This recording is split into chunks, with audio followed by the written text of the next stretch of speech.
안녕하세요. 한국예술종합학교의 전수환입니다. 저희는 지금 문화예술을 통한 창조경영 활성화 지원 사업에 대한 온라인 공유 프로그램을 지금 진행하고 있는데요. 이제 두 번째 이야기를 들려드릴 시간입니다. 지난 첫 번째 이야기 때는 아르콤 사업에 대해서 전반적인 이야기를 공유를 했는데요. 이번 두 번째 시간에는 그런 아르콤 사업이 어떻게 이제 나오게 되었는지에 대한 배경 설명을 좀 해드리면 어떨까 싶어서요. 아르콤 사업이 탄생하게 된 배경 중에 이제 지식경영이라는 어떤 흐름에 대한 이야기를 좀 들려드릴까 합니다. 그래서 저는 원래 이제 지식경영을 전공한 연구자였고요. 한국예술종합학교에 들어오기 전에는 카이스트 지식경영연구센터에서 연구원으로 있었습니다. 그래서 지금 기업의 문화예술 프로그램을 넣는 이러한 어떤 시도들이 물론 문화예술적인 어떤 문화예술계, 문화예술 경영의 어떤 시도일 수도 있지만 사실은 기업 내부에 스스로 어떤 진화 노력의 결과라고도 볼 수 있습니다. 그래서 그런 어떤 기업들이 변화하려는 노력들의 어떤 흐름을 이해하시려면 지식경영이라는 어떤 개념을 이해하시면 많이 도움이 되세요. 그러니까 지식경영이라는 어떤 지식을 기반으로 해서 조직을 운영해야 된다는 흐름들이 경영학에서 등장을 했고요. 그것이 이제 발전하다 보니까 예술이 지식의 하나의 내용으로 들어오게 된 그런 변화 때문에 지식경영의 진화 과정에 문화예술을 통한 창조 경영 활성화가 가능해지는 그런 이야기들을 들려드릴 겁니다. 그래서 이 기업과 문화예술이 만나는 이 만남에는 문화예술 쪽에서의 어떤 노력들도 필요하지만 사실은 기업 쪽에서의 있던 변화 노력들이 사실 전제가 됐기 때문에 만날 수 있었다. 뭐 이런 얘기를 좀 드리려고 하고요. 그래서 좀 자연적인 기업의 진화 어떤 흐름하고 만나는 이런 것들이 지금 우리가 얘기하는 창조 경제 시대에 굉장히 필요한 것이다. 뭐 이런 내용을 말씀드리는 게 오늘 제가 설명드릴 내용입니다. 이 내용은 수업에서 이거를 하면 한 학기는 이걸 하는데 오늘 짧게 한 20분 내에서 설명을 좀 드려보겠습니다. 제가 전공한 거는 COP라는 어떤 분야고요. COP는 이 학습 이론, 그러니까 조직 학습하는 데 이론에 대한 겁니다. 조직 기업에서 어떻게 학습하는가. 그런데 이걸 이제 설명한 책이죠. 에티엔 웸거라고 하는 사람이 쓴 책인데 이 책은 어떤 실리콘밸리라고 하는 미국 서부에 있는 IT 테크놀로지를 하는 사람들의 어떤 기업에서 일어난 일을 이론적으로 설명하려다 보니까 나온 책이거든요. 그러니까 이게 내용적으로 뭐냐면, 지금 이 그림이 지금 보이시는지 모르겠는데 그 그림이 보면 칸막이가 있고 책상이 있고 사람들이 앉아 있는데 이 기업들은 책상에 앉아 있고 복도는 비어 있어야 되는 거거든요. 근데 이 사람들은 복도에서 막 서로 얘기해요. 그러니까 지식이라는 게 어떻게 창출되냐면 같은 관심과 꿈을 갖고 있는 어떤 조직원들이 모여서 그 열정과 꿈을 공유하려다 보니까 자기가 갖고 있는 암묵지, 다음에 자기의 의미, 자기의 정체성을 공유하려고 마치 조직을 커뮤니티처럼 운영한다는 겁니다.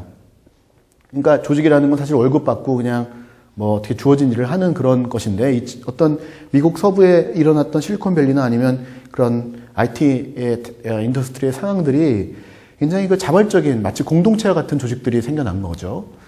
그래서 그러다 보니까 그런 조직들의 학습은 어떤 매뉴얼적이거나 뭐 규정이나 이렇게 이루어지는 것이 아니라 굉장히 자발적인 암묵지들이 공유되고 그것이 마치 무슨 팬클럽처럼 서로 그거를 공유하고 온라인 커뮤니티처럼 자발적으로 글을 올리는 것처럼 그런 문화들이 하다 보니까 옛날에는 이제 학습을 하기 위해서는 평가, 보상 같은 것들의 어떤 체계성에 의해서 작동된다고 믿었는데 사실은 의미와 정체성에 의해서 그래서 그 조직이 마치 커뮤니티처럼 운영된다고 본 겁니다. 그래서 프랙티스라고 하는 것이 이제 어떤 일을 의미하는 단어인데요. doing이 이제 프랙티스라는 거는 뭘 하는 것. 그런 분이 자기의 일 이런 거 하면 일을 하는 공동체가 탄생했다는 겁니다. 그러니까 조직이라는 건 어떻게 보면 굉장히 건조하고 주어진 일만 하고 자발성은 없는 것이라고 볼 수도 있었는데 그다음에 경쟁하고요. 근데 거기서 이제 자발적으로 협업하고 서로 지식을 만들고 창출해서 교육과 학습과 문제 해결과 성과가 자발적으로 그 커뮤니티 개발에서 나오는 그런 조직들을 어떻게 양성할 것인가 하는 것이 이제 COP에서 얘기하는 것이고요. 그게 이제 조직학습 이론의 하나의 중요한 하나의 흐름입니다. 제가 이제 이런 거를 연구하게 된 까닭이 제가 이제 했던 일들 중에 하나가 이제 자우림이라고 하는 그런 그 팬클럽에 관련된 일을 했었고, 내가 다음 커뮤니케이션의 온라인 커뮤니티를 만들 때 그거를 볼 수 있는 기회가 초기에 1995년도에 제가 다음 커뮤니케이션이 있었기 때문에 이제 온라인 커뮤니티에 대해서도 좀 익숙하고, 그래서 그런 자발성의 문화에 대한 관심이 있었는데요. 그런 배경을 가지고 있었기 때문에 자연스럽게 한국 카이스트에서 이쪽에 연구를 할 때 여러 선생님들이 좀 권해 주셨어요. 이런 분야를 연구하는 것이 어떻겠는가. 그래서 해보니까 굉장히 재밌고, 그래서 이 분야를 이제 제가 박사과정 연구를 했었는데요. 그래서 결국 이 개념의 핵심은, 그러니까 실천을 하는데 규범적이란 실천은 뭐냐면 그냥 주어진 일만 하는 것이 아니라 과거에 없었던 새로운 것들을 계속 실천하는 그런 실천들이 일어나고요. 그런 것들을 실천하다 보면 자기 모르는 게 많잖아요. 그러면 그거에 관심 있는 사람들하고 막 만나서 얘기하고, 그다음에 막 대화를 많이 하고, 그래서 업무 공간, 곧 그 학습 공간, 마치 업무 공간하고 학습 공간하고 떨어진 것이 아니라, 제가 지난 그 첫 번째 이야기 때 말씀드린 게, 그 수업에서 수업을 할 때, 수업은 그 생생한 지식이 좀 공유되기 어려운 공간이 되는 이유가, 그 과거의 지식들을 좀 약간 답습하는 듯하는 게 운영될 때, 그 학교의 수업이 좀 의미 없어질 수 있는 거거든요. 근데 기업은 학교가 아닌데 사실은 일만 하는 곳일 수도 있는데, 기업이 마치 연구소처럼 지식을 막 만들어내고 그걸 공유하는 그런 쪽으로 가는 그런 것이 일어나는 조직의 어떤 이 기반을 그런 COP적인 조직이다라고 얘기를 할 수 있는 거고요. 그래서 자신의 업무에 대한 의미와 정체성을 갖는 자발적 커뮤니티형 조직이라는 것으로 COP를 부를 수가 있습니다. 이제 그게 제가 이제 연구한 박사과정을 했던 부분이었고요. 이제 그런 것들이 이제 여러 학자들이 그거를 유사한 개념들을 만들어내는데, 제가 또 가장 영향을 많이 받은 학자가 노나카라고 하는 분인데 일본 분입니다. 이분도 미국 서부에서 박사를 하시고 이제 일본에 가셔가지고 계속 연구를 하신 분인데, 이분이 주창하는 개념이란 마당이라는 개념입니다. 마당. 이 바라는 개념이 영어로 바라고 쓰는데 일본 말로는 마당 장자, 우리나라로 치면 마당을 의미하는 그 개념입니다. 이분은 뭐냐면 지식이 만들어내려면 조직 경영자가 의도적으로 뭘 만들어야 되냐면 마당을 만들어야 된다는 겁니다. 그 마당에서 무슨 일이 일어나야 되냐면 그 사람들이 머릿속에 있는 지식을 꺼내내가지고 그걸 결합시켜서 DB화하는 게 중요한 것도 있지만, 다른 한쪽으로 되게 동형적인 얘기를 해요. 사람과 마음이 만나게 하는 것. 그러니까 사람이 지식을 공유하려면 다른 사람을 믿을 수가 있어야 되잖아요. 그리고 자기를 나눠줄 수 있어야 되는데, 그런 걸 어떻게 가능하게 할 것인지. 그 다음에 암묵적으로 뭔가 지식이라는 게 머릿속에만 있는 지식도 있지만 몸에 체화되는 지식도 있고요. 문화로서 갖고 있는 지식들도 있거든요. 그렇게 문화의 어떤 보이지 않는 부분들을 잘 관리하고 그거를 그 조직원들 하나하나가 체화될 수 있게끔 조직을 어떻게 만드는가에 대해서 연구를 굉장히 깊숙하게 하셨습니다. 그래서 저는 이 COP와 바라는 것의 만남을 통해서 제가 이제 어떤 거를 이해를 하게 된 거냐면, 기존 조직들, 우리가 갖고 있는 조직들은요, 기존에 있는 지식을 활용하고 성과를 내기엔 좋지만 새로운 지식을 만들어내기엔 정말 어울리지 않다는 것을 알게 됐어요. 이제 그런 것에 대한 여러 요즘 언급한 책들이 그런 책들인데, 그래서 우리가 지금 기존에 알고 있는 어떤 조직이든 간에 기존 조직은 규정과 매뉴얼에 대해서 행동하는 것이지, 새로운 매뉴얼과 규정을 만들어내고 새로운 창조적인 조직을 만들어내기엔 적합하지 않은 것이기 때문에 기존 조직 위에 한 층을 더 올려서 이거를 이제 그 하이퍼텍스트 조직이라고 그러는데, 그러니까 조직이 두 층이 있다고 보시면 됩니다. 한 층에서는 주어진 업무를 하고 한 층에서는 새로운 업무를 창안하는 두 가지의 레이어를 동시에 운영하는 그런 멀티형 조직이 필요하다, 이런 얘기를 제가 이해하게 됐고요. 그래서 어떻게 하면 이제 저희 관점이 자발적인 서로 소통하고 비규범적인 일들을 계속 시도하는 조직들을, 기존 조직은 그거가 하기가 좀 어렵게 이미 설계됐으니 그 조직 위에다가 한 층을 더 올려가지고 뭔가 시도하는 것이 좋겠다. 이제 그렇게 하기 위해서 실제 그런 어떤 것에 동의하시는 기업들하고 제가 카이스트 지식경영연구센터에 있을 때 여러 기업과 그런 멀티형 조직을 설계하고 컨설팅하는 일을 줄곧 해왔죠. 그러다 보니까 자연스럽게 이제 조직 학습이라는 개념하고 만나게 됐고요. 그러면서 여기 이제 보여드린 개념은 뭐뭐 대 뭐뭐, 뭐뭐 대 뭐뭐 이런 개념들이 쭉 나오는데요. 하나의 예를 들면 이제 싱글 루프 대 더블 루프 뭐 이런 얘기가 뭐냐면 조직에서의 학습이라는 것이 대부분 기존에 하던 대로 하는 거를 이어가는 학습만 주로 일어난다는 거죠. 그런 게 싱글 루프 러닝이라고 한다면 더블 루프 러닝은 조직에서 그동안 하지 않던 그전에 조직의 관습과 습관이 아닌 새로운 쪽으로 튀어나가는 완전히 조직의 새로운 방향을 만들어내는 학습을 어떻게 만들어낼 것인가 또 고민이 조직에서 있을 수밖에 없는 거고요. 그냥 조직에서 있는 이렇게 글이나 말로 정리된 매뉴얼뿐만 아니라 암묵적인 것에 대한 문화, 개개인들의 속에 있는 지식들을 어떻게 관리할 것인가 이런 내용들에 대해서 점차로 이해가 많이 생긴 겁니다. 그래서 기업에서 갖고 있는 조직 학습이라는 거는 기존에 있었던 하던 일을 더 잘하는, 계속 잘하는 것이라기보다도 하지 않던 일을 하게 하는 것. 그게 이제 창조 경영이죠. 그쪽으로 어떻게 조직들이 고민이 많다는 거를 제가 이해하게 됐고요. 우리나라도 당연히 그런 쪽으로 고민을 할 수밖에 없겠구나 하는 것들을 이제 이해하게 된 거죠. 그러면서 이제 알게 된 게 학습이라는 거는 굉장히 그 공동체와 관련되는 거구나. 그러니까 학습은 그냥 일어나는 게 아니라 조직이 어떻게 조직 문화를 갖고 있냐. 그 조직에서 추구하는 어떤 신념과 가치 체계, 밑바탕에 보이지 않는 그런 문화적인 것에 의해서 그게 작동된다는 것에 생각을 하게 됐고요. 동시에 이제 조직이 점차로 새로운 창조성을 위해서 그 새로운 학습을 위해서 마치 예술가들의 집합하고 같은 모습으로 변모한다는 것을 이해하게 됐습니다. 아까 제가 COP라는 말씀을 드렸지만 그게 프랙티스를 공유한 같은 일을 하는 사람들의 공동체라고 말씀드렸지 않습니까? 그런 예들이 과거에 이제 예술계에는 너무 많은 게 뭐 인상파, 야수파, 미래파 이게 다 COP거든요.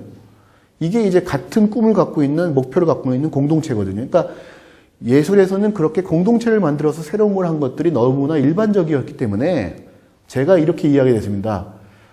기업에서는 예술과 같은 조직 체계를 만들어서 조직의 새로운 거를 모색하는구나. 그러면 결국은 한국이나 뭐 세계의 이런 창의적인 것을 추구하는 조직들은 조직 내에서 예술가적인 조직을 만들어내면 그게 가능하겠구나. 그럼 결국 조직이 예술가가 되면 되겠네. 이게 이제 지금 제가 한국예술종합학교 들어오기 전에 이제 지식경영을 공부할 때 배웠던 내용입니다. 그러면서 조직 미학이라는 관점이 이제 그런 분야를 당연히 만나게 됐고요. 이 곤노 노보루라는 사람은 아까 제가 언급해드렸던 그 논학가라고 하는 분하고 같이 저서를 많이 내신 일본의 저명하신 학자인데 이분이 얘기하시는 디자인 역량이라는 거는 그래픽적인 디자인 역량이 아니라 조직이 어떻게 지식을 잘 만들어낼 것인지에 대한 디자인. 그러니까 아까 제가 멀티레이어 조직을 말씀드렸지만 조직이 새로운 지식을 잘 만들어내기 위한 디자인을 새롭게 설계해야 된다고 말씀을 하셨고요. 그러려면 여기서 조직이 이제 드디어 진선미를 추구해야 된다. 그 다음에 미를 실현해야 된다. 이런 얘기가 나오는 거죠. 그래서 조직이 아트 컴퍼니로 등장하는데 여기서 얘기하는 아트 컴퍼니는 뭐 조직이 무슨 예술을 하는 조직이 아니라 그러니까 예술 공연이나 전시를 만드는 조직을 의미하는 게 아니라 그 조직 자체는 제조업을 하더라도 그 조직이 하는 그 지식 디자인 과정이 마치 예술가처럼 운영하는 조직을 의미하는 말로써 아트 컴퍼니가 나온 겁니다. 그래서 이런 분야가 조직미학이라는 이름으로 불린다는 사실을 제가 알게 되었고요. 그러다가 이제 논학가 선생이 아까 제가 바라는 개념, 마당이라는 개념을 만드신 논학가 선생님의 최근 저서가 한국말로 번역됐는데 그게 크리에이티브 루틴이라는 책입니다. 그 책의 36페이지를 보면 이런 얘기가 나옵니다. 일반적으로 조직 이론은 효율성과 유효성에 대한 의문으로 비롯된다. 그래서 비즈니스 미학이라는 연구가 이제 등장하는데 그 연구가 하는 이유는 그전에 조직에서는 효율성 관점으로 조직을 운영했다면 이제는 윤리학과 미학을 아우르는 분야로 옮겨가기 때문이다. 그래서 니체 이래로 나왔던 심미적인 인식, 개념, 심미적인 경험과 그 경험을 통한 성장하는 사고라는 것이 이제 미학이나 철학에서 얘기했던 중요한 어떤 연구 과제인데요. 이 과제를 이제는 기업에서 이거에 관심이 있다 이렇게 얘기를 한 거죠. 그래서 지식이라는 것이 이제는 미학적 지식을 추구하게 될 수밖에 없고요. 그거 미학적 지식을 추구하는 것이 이런 철학자나 미학자 아니면 예술에서의 논의뿐만 아니라 기업의 논의이겠구나 하는 것을 이해하게 됐습니다. 그러다가 이제 저와 같은 지식경영을 전공한 학자 중에 이거는 이제 별도로 또 1시간 동안 설명을 드리겠지만 슈이마라고 하는 런던 예술대학에 지금 있는 이분도 이제 경영학자인데 예술대학에서 이런 창의 이노베이션 센터를 운영하고 있는 이런 분입니다. 이분의 어떤 책이 나왔는데 그 책의 내용이 아주 전면적으로 예술의 가치를 어떻게 조직에서 이거를 발현할 것이냐 이런 책이 나왔고요. 이 책의 내용에 보면 핵심적으로 그동안 우리가 얘기했던 소트 그러니까 합리적인 마인드로서의 조직으로서의 조직에서 어떻게 하면 감정적인 마인드를 갖고 있는 조직으로 조직을 확대시킬 것인가 하는 것이 이 경영 분야의 하나의 중요한 이슈입니다. 그래서 지금 이제 쭉 설명드렸던 제가 처음에는 원래 어떻게 하면 이제 지식을 만들어내고 창의적인 조직이 될 것인가 고민을 했다는 그런 연구를 접하게 된 이야기부터 창의성을 얘기하다 보니까 결국 예술을 만날 수밖에 없게 된 그런 이 경영학에서의 변화의 흐름에 대해서 말씀을 드렸고요. 이러다 보니까 경영 분야에서는 예술에 대한 관심이 많이 있습니다. 그래서 관심이 있는데 어떻게 만나야 될지가 지금 답을 지금 찾기가 좀 어려운 상황이고 예술이 필요하다는 말만 많이 나오지 구체적으로 이런 만남이 빈번하게 일어나거나 좀 의미 있는 만남이 발생하지는 않는 그런 상황이 있었고요. 그래서 이런 상황들 때문에 문화체육관광부가 한국예술종합학교와 함께 이런 프로젝트를 하게 된 배경이 될 것 같습니다. 그래서 오늘 제 설명을 통해서 마치 이제 예술 기반 경영이나 아니면 기업과 예술의 만남이라는 것이 예술계가 갖고 있는 어떤 니드에 의해서 만들어지는 것만은 아니다. 경영학에서의 중요한 이슈기도 하다는 설명을 드리기 위해서 말씀을 드렸고요. 그러다 보니까 이제 다음 이야기에 이제 이어질 텐데 기업 중에서 이런 어떤 필요성을 인식한 기업들이 있죠. 그런 기업들이 예술을 기반으로 옮기려고 하는 것들이 일어났을 때 어떻게 도울 것인가 하는 것이 저희가 했던 일의 가장 중요한 어떤 동기가 되겠습니다. 이상으로 두 번째 이야기는 좀 정리가 된 것 같고요. 오늘 이 이야기를 통해서 예술과 경영의 어떤 만남에 대한 최근의 흐름들에 대한 이해가 도움이 되셨길 바랍니다. 그러면 다음 이야기 때 뵙겠습니다. 감사합니다.